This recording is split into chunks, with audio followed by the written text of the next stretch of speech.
Well, good morning to you all. Thank you for joining me on the front porch. I'm John, the Bearded Welshman. So, I'd like to thank all the new subscribers that have been joining in over the past couple of weeks. This channel has jumped up by over 200 subscribers in the past 3 weeks, maybe. So, thank you very much. And a reminder, if you like the video, hit a thumbs up. If you don't like it, hit a thumbs down. It don't matter to me. And if you can, you want to leave a comment, leave a comment. I'll try to respond back to everyone. Sometimes that's kind of hard to do based upon my schedule, and sometimes it's just, I don't catch them and see them. So, but it's a beautiful Saturday morning here in Pennsylvania, and got my coffee, black of course. The steam coming off that, fresh off the percolator. I used to use a Mr. Coffee machine, and I stopped using anything plastic that has plastic components in it. For obvious reasons we won't go into, but that's what it is. So if I make cowboy coffee, it's in a stainless steel coffee pot, and then the percolators are made of steel. So that's how I drink my coffee now, and it definitely brings about a different taste. You got to let the coffee percolator season. You don't scrub it out with soap and water. It's like seasoning an iron skillet. So you usually when I'm done, if there's coffee left, I'll let it sit in there, let it season a little bit, get on the metal, and then I'll just rinse it out, and good to go. Rinse it out with a little hot water, and we're good to go. So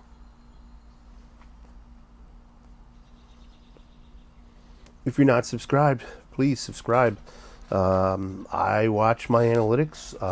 My goal is to grow this channel even more. It's been growing a lot in the past few weeks, if not a couple months.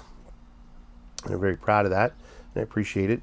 And I know on my analytics, I see that there's 35% of people who are watching who are not subscribed to the channel. So you 35%, if you want to subscribe, you go right ahead and subscribe. But all are welcome. I don't push anybody away unless you don't like what I talk about, or you don't like my views on things. Because sometimes I will talk about things that are kind of controversial, and I don't mince words with that.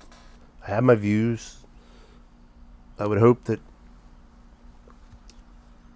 there could be some respectful dialogue back and forth if there's comments against things I say, because people don't talk anymore. We need to talk. We can't scream over each other.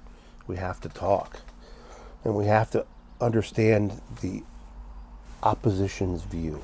Because here's the thing: if you can listen and you understand where they're coming from, there's more respect, there's more decorum, there's more compassion, and some more patience with someone who doesn't agree with what you agree with, and you can come to some type of an understanding, and you can learn to work together. And I think it's what we're missing in this world. I think we're missing it. We're missing it big time in this country, anyway.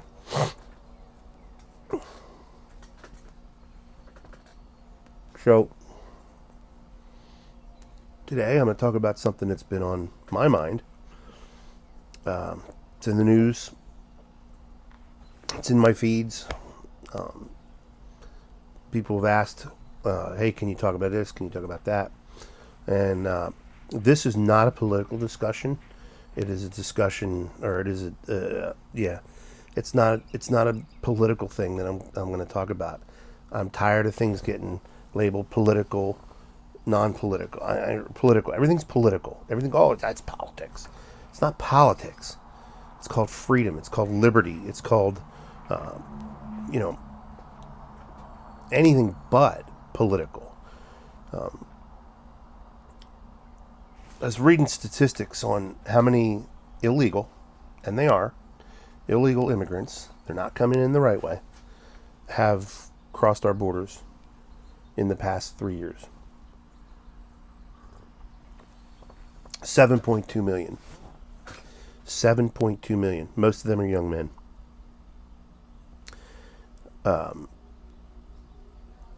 That is ridiculous. It's out of control. This country cannot support financially and physically a boom in population. There's a reason countries have borders. It controls the amount of people. Look, you add another 7 million people on top of that, that's 14 million mouths to feed that we have to produce food for. We have to jobs. So it impacts the environment. It impacts the financial status. It impacts the physical well-being of the current legal citizens of this country. I'm all for give us your tired, give us your poor. But there's ways to go about it. Laws are laws, and we need to abide by them. And people who are not from this country are also bound to our laws. There's a purpose and a reason that laws are established. It's to maintain order and keep chaos from happening. So we've got 7.2 million people. God knows if we've seen a jump in measles in kids in school. Okay, so are they inoculated? That's just a fancy term for vaccination. Are they inoculated or vaccinated for measles, mumps, rubella?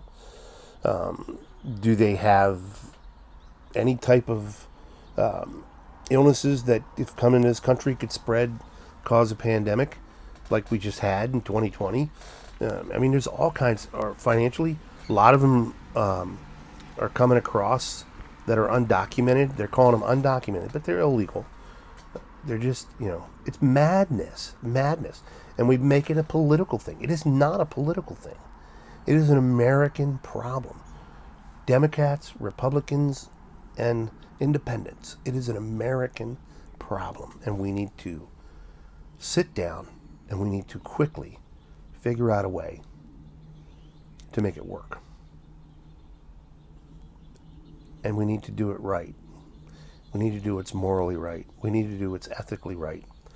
There are people that want to come to this country for the right reasons.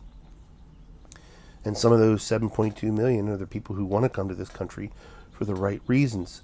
But we've given them a free pass to do it the illegal way instead of going the route that they need to go. We need to vet these people. I frankly call our borders the Trojan horse. If you know anything about the Trojan horse in the war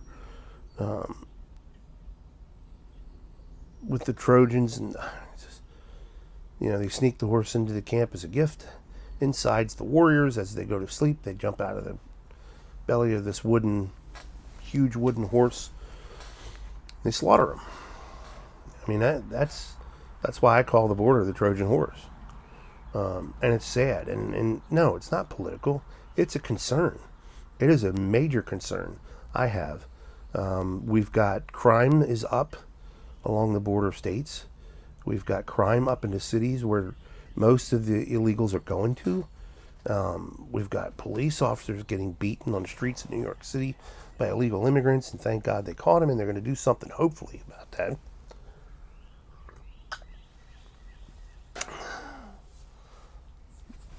But I have concerns, and I think that we need to, as a country, come together, Democrats, Republicans, and independents, stop being jerks about it, and you sit down, talk, discuss it, and figure out a solution to the problem. Instead of saying, I want this and I want all that, and I'm not going to have anything any other way but my way. There has to be compromise.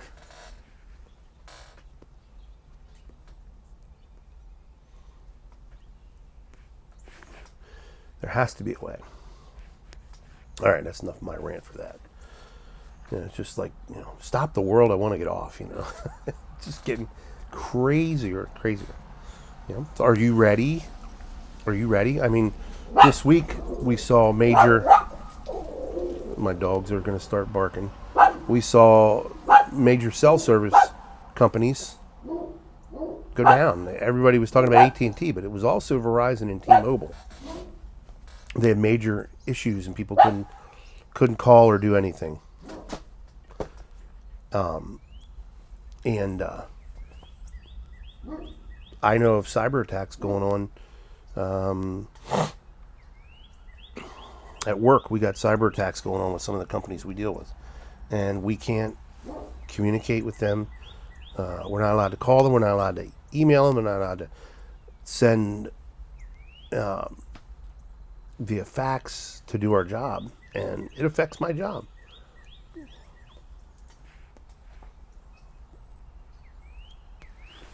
But are you ready? Am I ready? Again, I'm not some crazy apocalyptic nut. But I believe in preparation. All the signs are around us, the things that are going on. We need to be prepared, I have plans in place. I've been that way for quite a few years now. Things that, what do I do if this and that? I can tell you, when we go out to dinner, I'm armed, and I always sit with my back to the wall if I can, and I'm constantly scanning. Where's the exits? Who's that? Who's this? And that's the world we live in now. Constantly scanning, so that in the event that something should happen, I could protect my wife and I could protect myself. And I could get us out of harm's way quickly. You got to be aware of your surroundings. I learned that as an EMT years ago. You just didn't blindly go into a domestic relation or domestic assault or domestic victims call. You didn't blindly go in. You waited for the cops. You scanned, you watched, and when you were in there, you were constantly scanning and watching, because if the abuser wasn't there, wasn't in the area, and you don't know where they are, you don't know where they are. So you had to be ready. And I had a call like that once. Didn't know it was a domestic violence case, and that's what it ended up being. And I darn near peed my pants because the guy was behind me looking over my shoulder when she was laying on the floor and started screaming, he hit me. I jumped up pretty darn quick for that one and turned away and kept my distance and got on the radio and called for the police. That was a scary call, and you have to be. And from that moment on, I was a young EMT. I was just a young buck back then. From that moment on, that was my thing, situational awareness. You just have to be aware of what's going on around you at all times. And sadly, that's the case, and that's the way it has to be. But I'm going to protect mine. I'm going to protect me and mine, my family. And I'm going to do what I have to do to protect them. And hopefully it never comes down to that. But if it does, and I have to choose violence, I will choose violence to protect my family. That's my God-given right. And it's also my right as an American. But anyhow,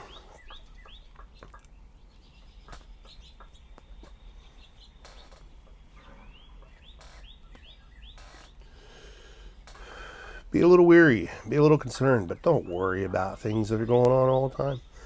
Turn off the news. If you never watch it for a little bit, but then turn it off. Don't be glued to I know people that are glued to the news 24/7. I think that's just crazy.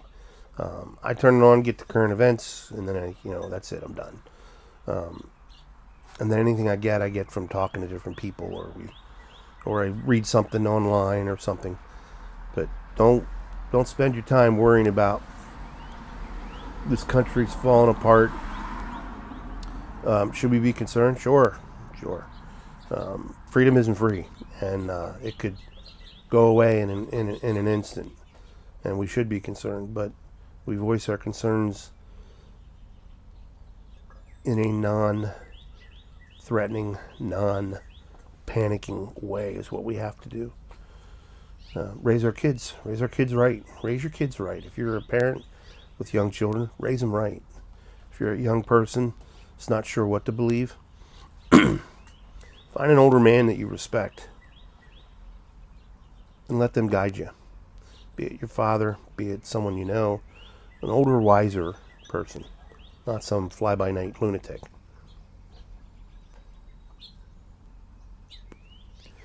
Best advice I could give a young person, especially a young man, is listen to the older folks. Listen to the older folks that are wise, and you'll know the ones that are wise and the ones who are fools. But listen to them, learn from them. We take our senior citizens now and we just toss them aside. The old fuddy-duddies, they're old-fashioned. They don't know what they don't know what they want. They don't know what they're doing. Sorry about that with the dog. And we don't take the wisdom from them. We just toss them aside. They don't know. They're not keeping up with the times. You know, there's a reason that they're old. Because they're smart. Because they've listened. Because they've gained wisdom. Because they've learned how to survive. And that's my best advice for young men. Young men in particular. That's the majority of my audience.